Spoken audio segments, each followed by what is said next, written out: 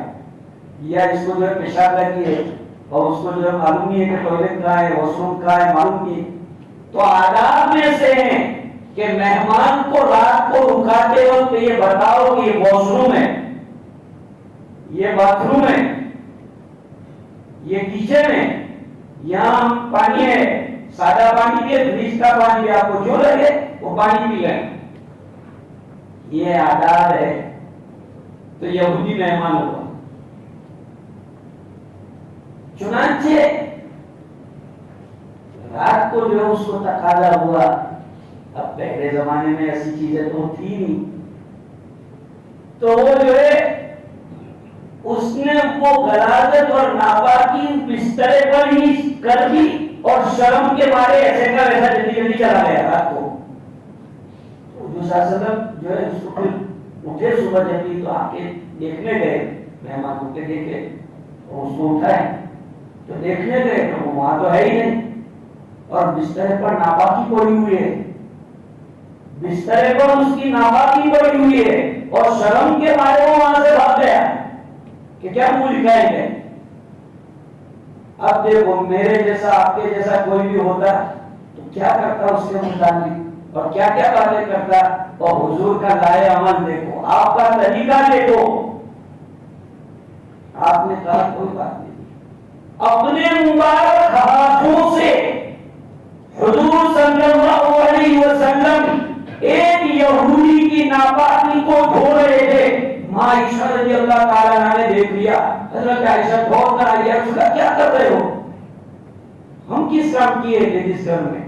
آپ نے کہا آپ اپنا کام کرو، مہمان میرا تھا، میرا فرض بنتا ہے، میرا مہمان ہے تو اس کا کام میں کروں گا. کون کہہ رہے ہیں؟ حضور صلی اللہ علیہ وسلم. بخاری شریف کا واقعہ ہے، بخاری شریف میں یہ واقعہ لکھا ہوا ہے کہ رسول اکرم صلی اللہ علیہ وسلم نے حضرت عائشہ کو کہا تم اپنا کام کرو، میں اپنا کام کرتا ہوں، مہمان میرا تھا اس لیے میں اس کی ناپاکی کو دھوؤں گا.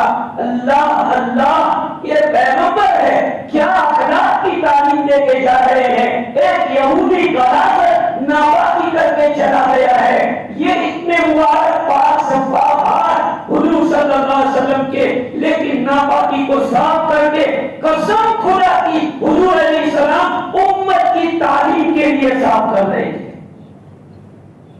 قیامت تک کے لیے امت کو آپ تعلیم دے رہے تھے کہ اتنا بڑا اپنے اندر ایگو بنا پیدا مت کرنا.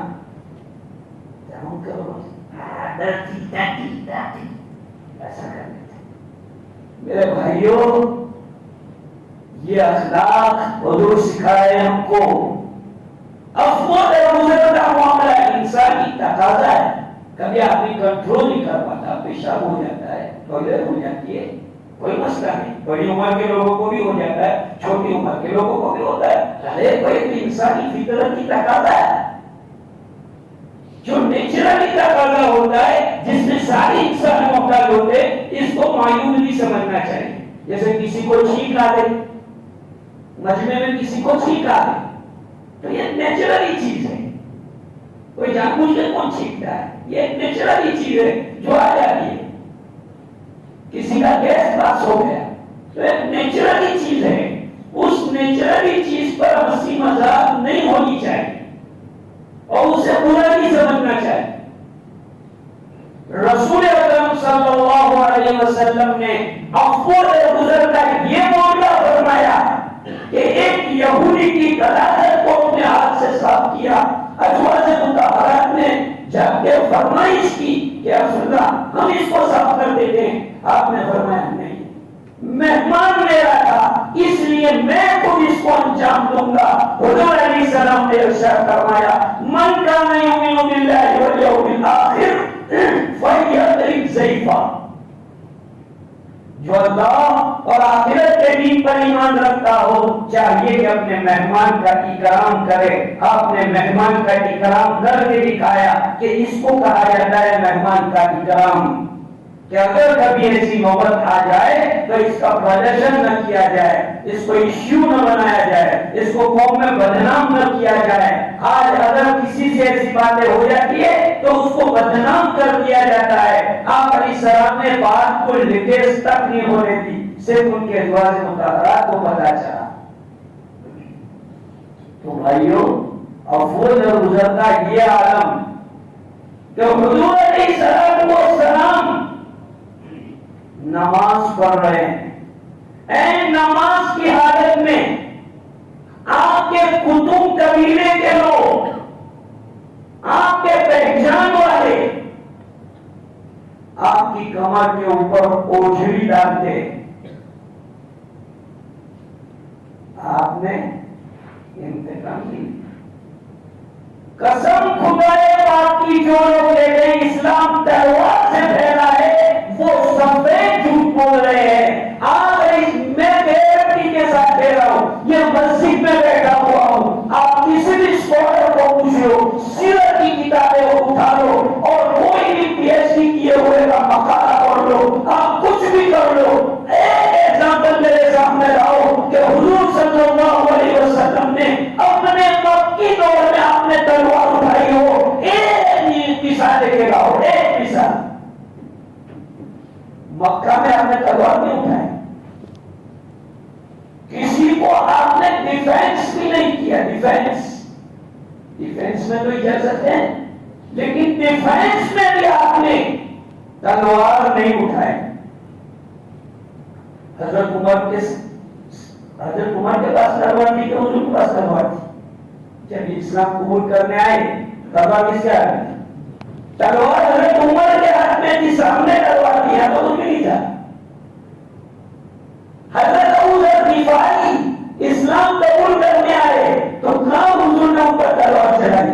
3 دن سے اپنے پاس رکھا اور اخلاق دیکھے حضور کے، اخلاق دے کر حضرت ابو ذر غفاری اسلام میں داخل ہوئے۔ جی ہاں، وہ تو خود داخل ہوئے لیکن پورے قبیلے کو، پوری فیملی کو انہوں نے اسلام میں داخل کیا۔ حضرت ابو ذر غفاری نام یاد رکھنا۔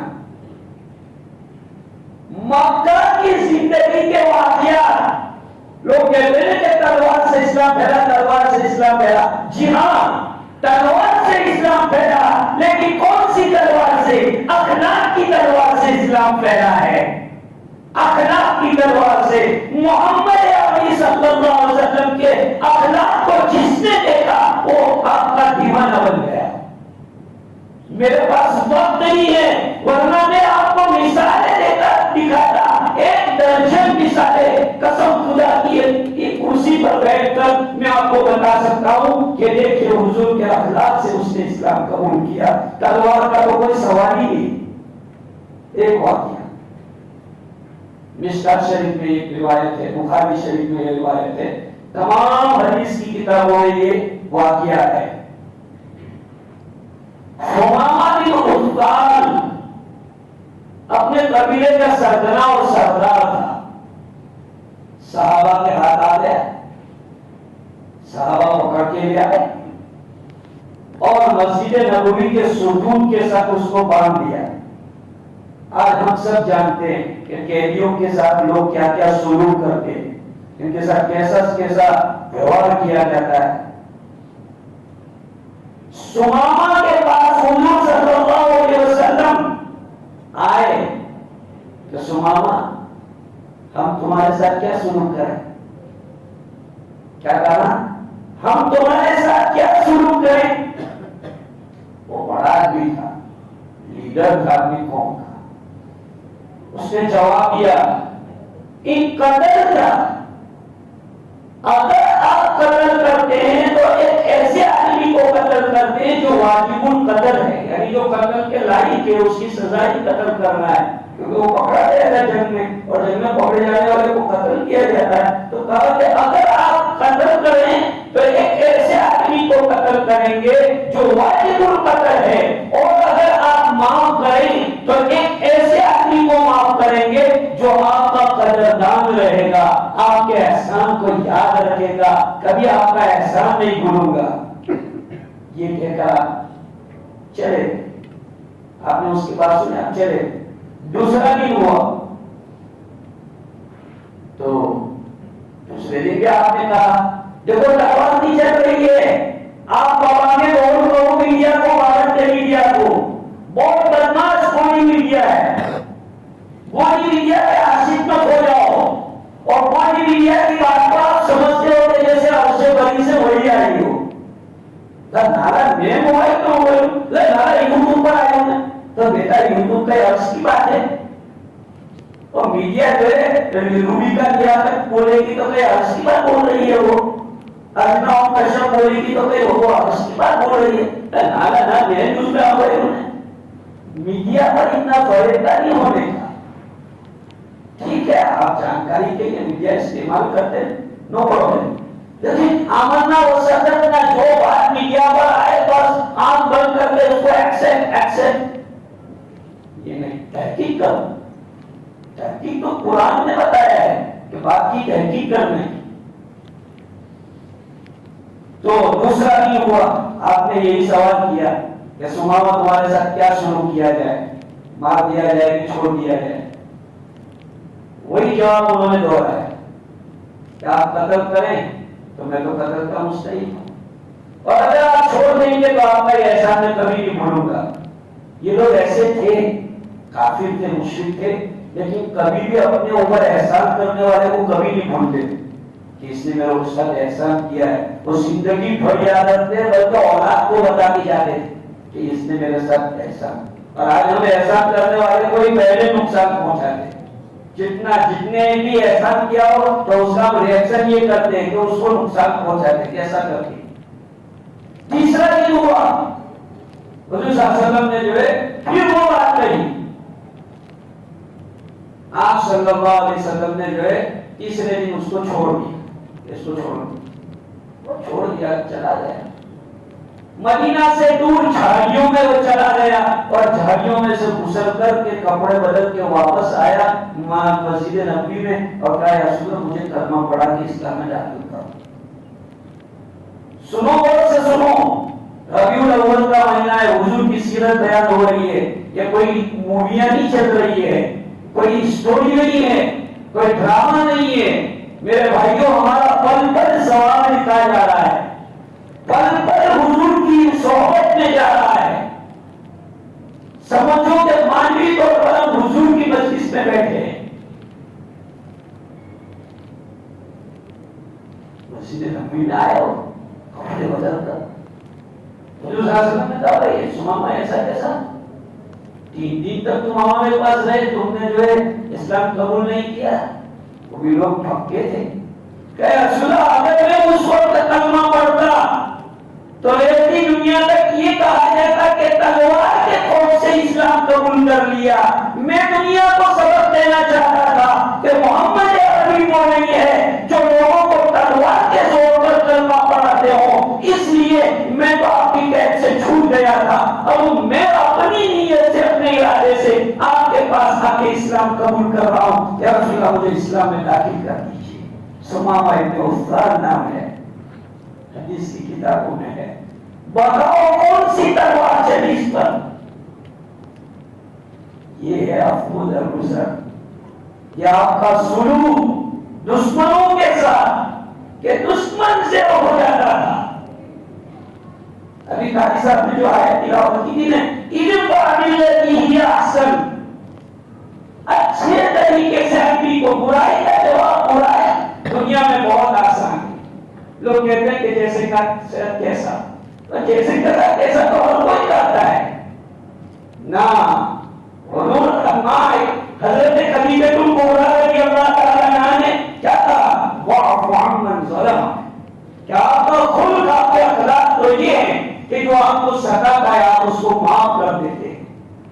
اور آج ہم اپنے بھائی کو معاف کرنے کے لیے تیار، دوسرے کی تو بات ہے اپنے بھائی کو نہ نامت کی جوان بھائی بھائی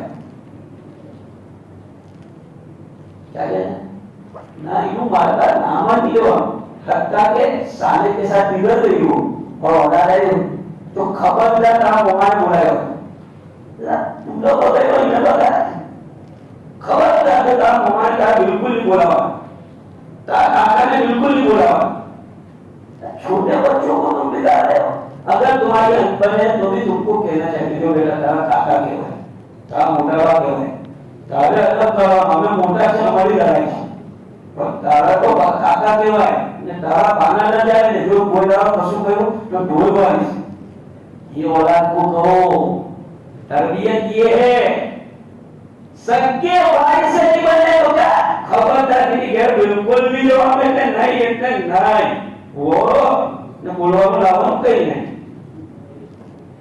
میرے بھائیوں یہ حدیث سبق دے رہی ہے کہ نبی نے دشمنوں کو معاف کر دیا ہم اپنوں کو معاف کرنے کے لیے تیار ہیں ہمارا خون ہمارا بلڈ ایک ماں کے پیٹ میں پلنے والے دو بھائی بہن آج پیسوں کا نشہ کیا آ گیا ایک دوسرے کو معاف کرنا نہیں چاہتے ایک دوسرے کا منہ دیکھنا نہیں چاہتے میں آپ کے گاؤں کی 90% فیملیاں بتاؤں 90% فیملی ایسی ہے جن میں ان بن ہے کیوں ان بن ہے ڈیوائڈڈ آف پراپرٹی مسئلہ پراپرٹی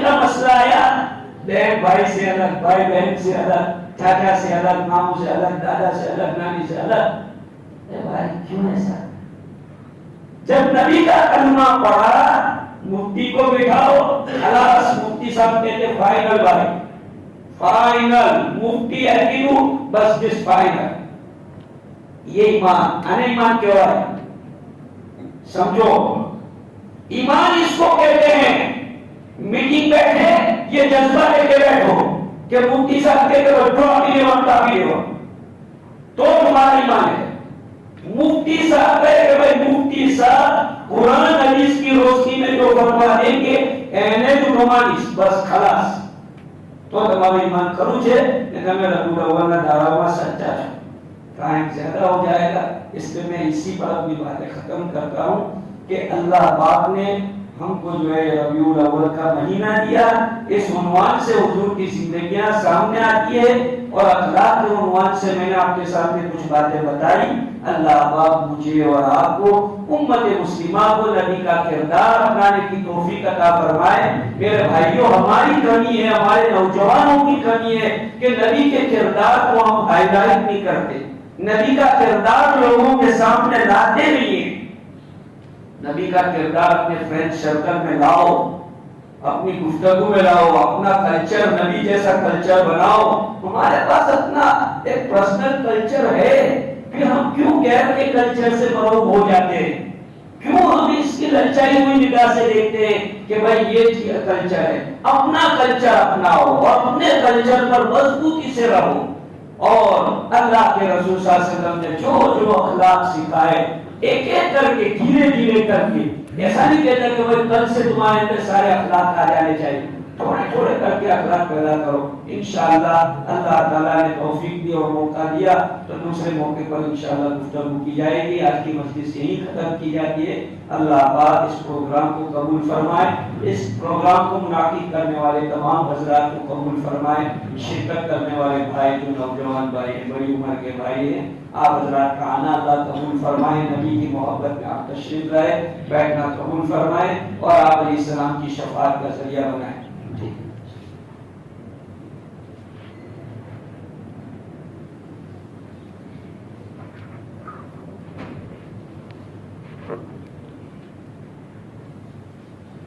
اللهم صل على مولانا محمد كلما ذكره الذاكرون وصل على سيدنا مولانا محمد كلما غفل عن ذكره الغافلون يا رب صل وسلم دائما ابدا على حبيبك خير الخلق كلهم اللهم إنا نسألك حب رسولك وحب من ينفعنا حبه عندك.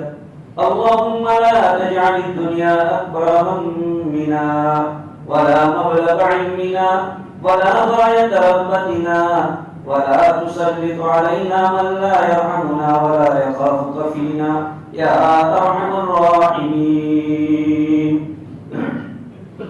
اللهم لا تدع لنا ذنبا إلا غفرته ولا هما إلا فرجته ولا ضرا إلا كشفته ولا دينا إلا أديته ولا مريضا إلا شفيته ولا عائلا إلا جوزته ولا حاجة من حوائج الدنيا والآخرة هي لك رضا إلا قضيتها ويسرتها يا أرحم الراحمين. اللهم أرنا الحق حقا وارزقنا اتباعه وأرنا الباطل باطلا وارزقنا اجتنابه یا ارحم الراحمین. ہمارے اور امت کے گناہوں کو معاف فرما اے اللہ. ہونے والے کے گناہوں کو اپنی دریائے رحمت سے معاف فرما. اے اللہ پاپی ہیں گنہگار ہیں جیسے بھی ہیں لیکن آپ کے بندے ہیں, آپ کا کلمہ پڑھتے ہیں, نبی کے امتی کہلاتے ہیں. اے اللہ اس نسبت عظیمہ پر ہم سب کی مغفرت فرما. اے اللہ یہ ہونے والی مجلس کو قبول فرما. اے اللہ اس مجلس میں شرکت کرنے والے مجمع کو قبول فرما. کہنے والے سننے والے ہر ایک محتاج ہیں. اے اللہ نبی کی سیرت بیان ہوئی, نبی کے اخلاق بیان ہوئے. اے اللہ یہ اخلاق ہم میں اور ایمان والے ایک مرد عورت میں اللہ ایسے اخلاق پیدا فرما دیجئے. یا اللہ ہماری بد اخلاقی کو حسن اخلاق سے متبدل فرما دیجئے. اے اللہ ہماری بے حیائی کو شرم و حیائی سے متبدل فرما دیجئے. ہماری جہالت کو علم نافع سے متبدل فرما دیجئے. اے اللہ ہماری بدعملی کو امن و سکون سے متبدل فرما دیجئے. اے اللہ ہم پریشان حال بندے ہیں, اے اللہ ہماری پریشانیوں کو دور فرما دیجئے. اے اللہ جو بندہ بندی جس حال میں پریشان ہے مولا وہ آپ کو سنا سکتے ہیں, کسی اور کو نہیں کہہ سکتے. اے اللہ آپ اللہ الغیوب ہے, علیم بذات الصدور ہے, بندوں کے دلوں کی بھیٹ کو جاننے والے ہیں. اے اللہ رات کی تنہائی میں اٹھ کر وہ اپنا دکھ آپ کو سنا سکتے ہیں. اے اللہ کسی اور کو وہ نہیں سنا سکتے. اے اللہ جس کی جو پریشانی ہے, اے اللہ تجارت کی لائن کی, اولاد کی لائن کی, شادی بیاہ کی لائن کی, روزی روزگار کی لائن کی, سماج کی لائن کی, اے اللہ ہر ایک کے پاس کچھ نہ کچھ پریشانیاں ہیں. اے اللہ آپ ہر پریشانی کو دور کر سکتے ہیں, آپ کے لیے سب کچھ ممکن ہے. اے اللہ ہر ایک بندے کی پریشانی کو دور فرما, اپنی مدد شامل حال فرما. اے اللہ ہمیں ہمارے اعمال کے حوالے نہ فرما, ہماری نیتوں پر حوالے نہ فرما. اے اللہ ہم آپ کے کمزور بندے ہیں, اے اللہ ہم آپ کے کمزور بندے ہیں. اے اللہ نبی کے امتی ہے, اے اللہ ہمارا سہارا ہے. اے اللہ نبی ہمارا سہارا ہے. اے اللہ ہمارے سہارے کو ہم سے نہ چھینیے. اے مولا اے اللہ ہمارے مقروض بھائیوں کی مدد فرما, بے کس بھائیوں کی مدد فرما, بے سہارا بھائیوں کی مدد فرما. اے اللہ جن لوگوں کی یہ سیلاب میں مکانات ختم ہو گئے ان کو ان کا نعمت بدل نصیب فرما. جن کی دکانیں ختم ہو گئی ان کو ان کے دکانیں اور روزگار نصیب فرما. اے اللہ جس کا جو بھی ختم ہوا اے اللہ اپنے خزانے سے اس کو نصیب فرما. اے اللہ آپ کے خزانے لامحدود ہیں, ہماری ضروریات محدود ہیں. اے لامحدود خزانوں کے مالک ہماری محدود ضروریات کو پوری فرما دیجئے. ہمارے بھائی دوست احباب ہمارے خدمت کرنے والے اے اللہ ہر ایک کی جائز تمنا نیک ارادوں کو اللہ اپنے خزانے سے پورا فرما دیجئے. پریشانیوں کو دور فرما دیجئے, بیماروں کو شفائے کاملہ عاجلہ دائمہ مستمرہ نصیب فرما دیجئے. اے اللہ جو بے شادی شدہ اے اللہ غیب سے شادی کے انتظامات فرما دیجئے. مولا آنے والی رکاوٹوں کو اپنی خدائی طاقت سے دور فرما دیجئے. اے اللہ آنے والی رکاوٹوں کو دور فرما دیجئے. اے اللہ جہاں مناسب ہو دنیا آخرت کی بھلائیاں مقدر مقدر ہو اے اللہ وہاں پر ہمارے جانے والے، ہم سے تعلق رکھنے والے، ہم سے ہماری خدمت کرنے والے، ہم سے اللہ دوستیاں رکھنے والے، ہم سے نسبت رکھنے والے ہمارے مرد عورت ہر ایک کی اللہ جو بھی بے شادی شدہ ہے اے اللہ شادی کے انتظامات فرما دیجئے، رکاوٹوں کو دور فرما دیجئے۔ بہت سے ماں باپ اپنی جوان بیٹیوں کے رشتے تلاش کر رہے ہیں اور بہت سے ماں باپ اپنے جوان بیٹوں کے رشتے تلاش کر رہے ہیں، اے اللہ مناسب رشتے دلا دیجئے، آنکھوں کی ٹھنڈک والے رشتے دلا دیجئے، اے اللہ عافیت والے رشتے دلا دیجئے۔ رشتے آسمانوں پر آپ بناتے ہیں اے اللہ، جوڑیاں آپ بناتے ہیں اے اللہ، ہمارے نوجوان بھائیوں کے بہترین جوڑیاں بنا دیجئے اے اللہ۔ جن کے نکاح ہو چکے ہیں اے اللہ ان کے نکاح کو قائم اور دائم فرما دیجئے، نیک اور صالح اولاد نصیب فرما دیجئے۔ گھروں میں جو توڑ ہو رہا ہو اے اللہ اس توڑ سے حفاظت فرما دیجئے، جوڑ نصیب فرما دیجئے، دلوں کو ملا دیجئے اے اللہ، ہم امان اور سکون پیدا فرما دیجئے اے اللہ۔ یہ سیرت کے عنوان پر ہونے والے تمام پروگراموں کو قبول فرما دیجئے، اس کے پیچھے کام کرنے والے علماء کی محنتوں کو قبول فرما دیجئے اے اللہ۔ جو لوگ دانے دلنے سکونے جس اعتبار سے اللہ اس میں تعاون کرتے ہو ہر ایک کے تعاون کو قبول فرما لیجئے، شرکت کرنے والوں کو قبول فرما لیجئے، اہل مجلس کی جائز تمنا لے کے ارادوں کو پورا فرما لیجئے اے اللہ۔ حاضرین کے ایک جائز تمنا لے کے ارادوں کو پورا فرما لیجئے اے اللہ۔ ہم کو معلوم نہیں ہے کیا کون سا بندہ ایسا ہے جو اپنی حاجت لے کر یہاں آیا ہے اے اللہ۔ بہت سے بندے آپ کے نبی کی شوق میں دور دور سے آئے ہیں اے اللہ، ان کے آنے کو قبول فرما لیجئے، ان کے آنے کو قبول فرما لیجئے، ان کے آنے کو قبول فرما لیجئے، نبی کی شفاعت کا ذریعہ بنا لیجئے، نبی کی محبت کا ذریعہ بنا لیجئے، دنیا آخرت کے مسائل کا حل جدید بنا لیجئے یا ارحم الراحمین اے اللہ۔ شریعت اور سنت کے مطابق جب تک زندہ رکھے زندگی گزارنے کی توفیق عطا فرما اے اللہ۔ ایک برکت والی لمبی زندگی گزار کر جب بھی موت آنے والی ہو کلمہ ایمان کے ساتھ دنیا سے جانا نصیب ہو، اس کی توفیق عطا فرما اے اللہ۔ ہماری دعا کو آپ کے فضل و کرم سے حضرت رسول پاک صلی اللہ علیہ وسلم کے صدقے میں، اولیاء اللہ اور بدرین کے صدقے میں اپنے فضل سے بے انتہا قبول اور منظور فرما لیجئے۔ اللہم صلی علی سیدنا مولانا محمد وعلی آل سیدنا مولانا محمد وبارک وسلم۔ سبحان ربک رب العزت عما یصفون وسلام علی المرسلین والحمد للہ رب العالمین برحمتہ۔